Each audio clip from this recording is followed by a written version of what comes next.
حضرت انس رضی اللہ تعالیٰ عنہ بیان کرتے ہیں کہ اللہ تعالیٰ فرماتا ہے جب بندہ ایک بالشت میرے قریب ہوتا ہے تو میں ایک ہاتھ اس کے قریب ہو جاتا ہوں، جب وہ ایک ہاتھ میرے قریب ہوتا ہے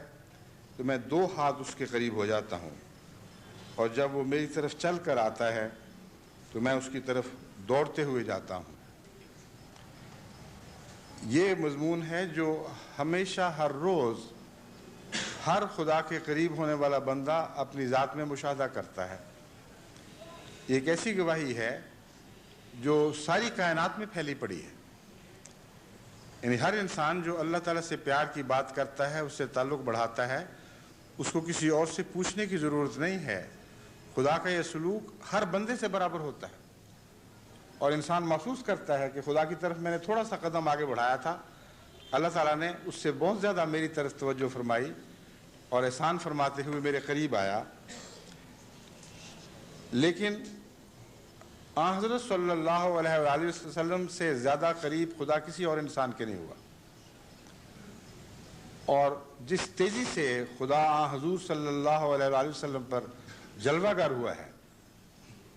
اس سے معلوم ہوتا ہے کہ آن حضور صلی اللہ علیہ وآلہ وسلم کا ذکر اللہ کو سب سے زیادہ پسند تھا، اور سب سے زیادہ قوت کے ساتھ اور دل کی گہرائی کے ساتھ آن حضور اللہ تعالیٰ کا ذکر کیا کرتے تھے، کیونکہ خدا تعالیٰ جب وعدہ کرتا ہے کہ تم میری طرف ایک بالشت آؤ تو میں تمہاری طرف ایک ہاتھ آؤں گا، تم میری طرف چل کے آؤ تو میں دوڑ کر آؤں گا، تو خدا نے جیسا خدا کو ہم نے حضور صلی اللہ علیہ وآلہ وسلم کی طرف آتے ہوئے دیکھا ہے، ویسا کبھی دنیا میں کوئی اور نظارہ دکھائی نہیں دیا۔ یہی وہ مضمون ہے جو ہمیں عرش الہی کے معنی بھی سمجھاتا ہے، اور اسی تعلق میں میں نے اس آیت کریمہ کی تلاوت کی تھی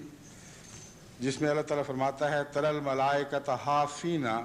مِنْ حَوْلِ الْعَرْشِ يُسَبِّحُونَ بِحَمْدِ رَبِّهِمْ، کہ تو ملائکہ کو دیکھے گا جو عرش کے گرد جمگھٹے بنائے ہوئے،